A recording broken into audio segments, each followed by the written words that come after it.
Hello friends खुलुमबाय आरोबाव फिथांखि blog चेनेलावहाय नोंथांमोन बयखौ बरायग्रोनानै लाग्रोनाय जाबाय। स' लोगोफोर आङो दिनै आरोबाव गोदान मोनसे भिडिअ लानानै फैबावबाय। भिडिअआनो जाहैबाय जोंनि बर' हारिनि गेजेरावहाय हाबा जानानैहाय न'खर गावख्रुबलायग्रा माखासे आइजोफोरनि भिडिअसो लानानै फैनाय जादों।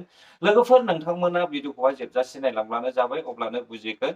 आङो सानदोंमोन जोंनि बर' हारिनि गेजेरावहाय बेफोरबायदि जाफ्लेबाय थानाया एसे खमायबाय खोमा होननानै, नाथाय नैबे सप्तासेनि गेजेरावनो सानै आइजोफोरखौहाय न'खर गावस्रा होनायखौहाय जोङो नुनो मोनबाय। लोगोफोर जोंनि चिरां जिल्लानि सिङाव थानाय रानिखाथा थानानि सासे मन्दाफारा गामि होननाय जायगानिनो सासे आइजो, बिथांनि मुङा सुजिथा बसुमतारी आरो सासेया जाहैबाय अदालगुरिनि, बिथांनि मुङा पार्बती होननानैहाय जों खोनानो मोनदों।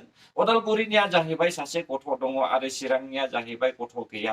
स' सानैबो आइजोखौहाय जोङो खोनानो मोननाय बायदिब्ला बिसोर सानैबो ओरैनोसो खारलांदों होननानै बुंदों। न'खराव जेबो जेंना जेंसि गैया आरो दावराव दावसिबो गैया होननानै मिथिनो मोनदों न'खर गंनैनियाबो। लोगोफोर बिथांमोनाबा मा सानदों सोर मिथिनो हानो, आरो बिसोरनि न'खरावबा मा जादों सोर बुंनो हानो। आं सानो दिनै गाबोननि आइजोफोरा संख्रि बानलुनि थाखायनो बेफोरबायदि नांज्लाय खमज्लाय जानानै गावनि न'खरखौहाय गावस्रा होनायखौहाय साननो खोमा होननानै आं सानो। स' लोगोफोर जायफ्रा बे आइजोखौहाय नुसनो आरो बे आइजोखौहाय सिनायो, बबेबा जायगायाव लोगो मोनोब्ला बे आइजोखौहाय हमनानै हरनो थाखाय माखासे कन्टेक्ट नाम्बार होखानाय दङ। सानैनिबो कन्टेक्ट नाम्बारखौहाय नोंथांमोना खोनासंनानै लादो आरो नायनानैहाय बे कन्टेक्ट नाम्बारावहाय नैबे आइजो सानैखौहाय हमनानै हरनो हागोन। मानो होनोब्ला लोगोफोर आं सानो दिनैनि दिनावहाय बे ससियेल मिडियानि जुगावहाय रावबो खारखोमानानै थानो हाखाया, आरो खारखोमानानै थायोब्लाबो हमजाखायो होननानैहाय बयबो मिथिखायो। अब्लाबो बेफोरबायदि मिथिसेयावबो जोंनि बर' हारिनि आइजोफोरा गाव गावनि बेफोरबायदि गाज्रि खामानिफोरखौहाय मावनानै लाबाय थानायखौहाय जों नुनो मोनदों। स' लोगोफोर आं सानो बे आइजोआ जेन' हमजानायनि सिगांनो गावनि न'खरावहाय फैनानै बिसि फिसाय ज' लोगो लालायनानैहाय संसार जाफैफिनोब्ला मोजां जागोन होननानै आं बेखौहाय आसा खालामो। अब्ला लोगोफोर जोङो भिडिअखौहाय नायदिनि, आं भिडिअखौहाय नोंथांमोननो दिन्थिनानै होलांनाय जासिगोन। थांनाय मंगलबाराव उदालगुरियाव मुलि लायनो होननानै थांदोंमोन। बिनिफ्राय सफैयाखै, दासिमहालागै आंनि हिन्जावा सफैयाखै। थारमाने आङो बे बिसिखौ खुनु नांलाय खमलाय खालामाखै, आरो बियो गावनि गोसो बायदि माने थगायनानै थांनाय बायदि जादों। आंनि न'खर बा गावनि फिसा सानैखौ जेबो जायाखै, नांलाय खमलाय जेबो जायाखै आरो।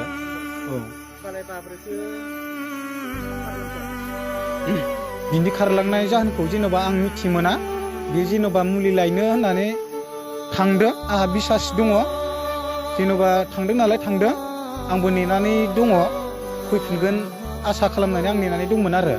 दासिमहालागै माने नुनो मोनाखै आंनि गथ' सानैया बिमानि मोखां गन्थं। न'खराव दङ आंनि बिफा बोराय आरो आइ बुरै दङ। दिनै आफानि अबस्थाया बिराद गाज्रि, दोननो दङ दानो गैया। थिग बेबायदि अबस्थाखौ नागारनानै बसुमतारीखौ नुफ्लांबायोब्ला न'खरनि जानबुं नम्बराव खौरां हरनो हागोन होननानै फोरमायो। न'खरनि जानबुं नम्बर 8753995666। आंनिया फाखन बसुमतारी, गामिया हन्दाफारा, ओमफ्राय डिस्ट्रिक्ट चिराङानो जाहैबाय। पस्ट अफिस रुनिखाथा, थानायाबो रुनिखाथा जाबाय। जानाया बिदिनो माने आंनि हिन्जावा गोमानानै दङ।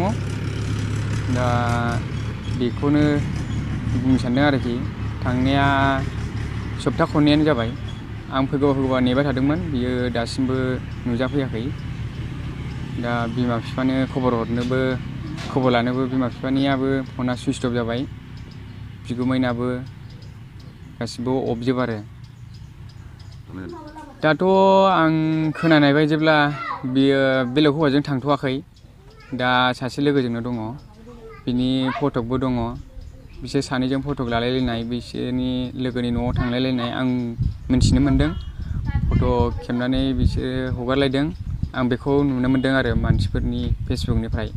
आंनि फेसबुक फनाथ' गासिबो ब्लक खालामनानै लाजोब्बाय, मोनसेबो फन हाबफैला बिनियाव। आंथ' दा फैफिनजानो लुबैदों मानसिखौ, दा गावसो गोसोआव मा साननानै दङ बेनो आरो। माबाफोर उसुबिदाफोर जादोंमोन नामा? न'खरावथ' जेबो नांलाय खमलायबो जायाखै। ओरैनो हाबा जानाया दा डिसेम्बर फैयोबा 4 बोसोर जागोन। आं माने बुलाय सुलायबो खालाया, आं जौबो लोंखाया, निसाबो लाखाया आङो। दा आं बिदिनो इसेबां माने अनोमोन आरो आं बेखौ। दा बे अनसेयावबो बियो मारै बेफोरबायदि जाखो आंबो मिन्थिला। नों बहाबा थायोमोन? आङो बिदिनो हाजिरा हुजिरा मावनानै जाग्राथ'। आङो मालाबा बेंगलराव थाङो, मालाबा फैफिनो बिदिनो आरो। ओमफ्राय गथ' गथाय दंना गैया? गथ' गथाय गैथ'वा। रायजो राजानिसिम आं खावलायहरनो सानोदि माने सोरबाफोर नुबाय बायोब्ला मानसिखौ माने हमनानैबाबो दोननो आं खावलायो आरोखि। जाहाथे नाम्बारा आंनि 8753999566। बे मानसिखौ नुयोब्ला माने आंनि हिन्जावखौ नुयोब्ला बे नाम्बाराव कल खालामनानै खबर हर आरोखि। बे न'खरावथ' बिदिनो जोङो दाखालि मा बेसेबां थारिख मोनथाय बे हिन्जावसानि सायाव ज' समाज मोननैजों रायजो राजा ज' जानानै सावरायलायनानै जों मोजां मिमांसा खालामनानै बुजाय आजाय दोनदोंमोन बे गथ'खौ। दा गथ'आ गावबो मानिदोंमोन आरो मानिनाय हिसाबै जोंबो फारनैबो हिन्जावनि हौवानि समाज ज' जानानै रायलायनानै मिलायना होदोंमोन, लेखा फरा खालामलायनानै दोनदोंमोन। दा दिनै आरो बे समाव मा सानफिननानै थांफिनखो बेखौ जों बुंनो हाला।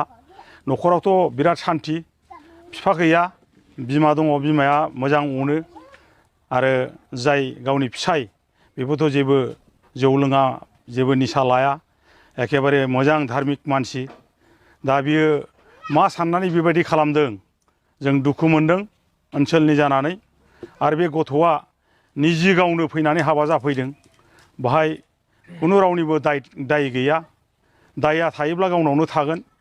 दा आं ओनसोलनि जानानै बा गामि खाथिनि जानानै बेखौ सानदों आरोखि, गारजेन जानानै। दा जोङो बेखौनो खावलायगोन, जों जाथि हिसाबै जों बर' जाथियाव बेफोरबायदि गाज्रि माबा मोनसे खोनायोब्ला जों समाजा गुबुंले जायो। दा जोंनि समाजाव जों बेखौ जाजानो बायो। अननानै जुदि बेयो फैफिनोब्ला सिगाङाव जा गाज्रि सानफ्लांबाय, भुल बुजिबाय, बेखौ फोजोबनानै मोजाङैनो सिन्था खालामनानै जुदि फैफिननानै गावनि बे फिसायजोंनो संसार जाफैनायखौ जों लुगैयो।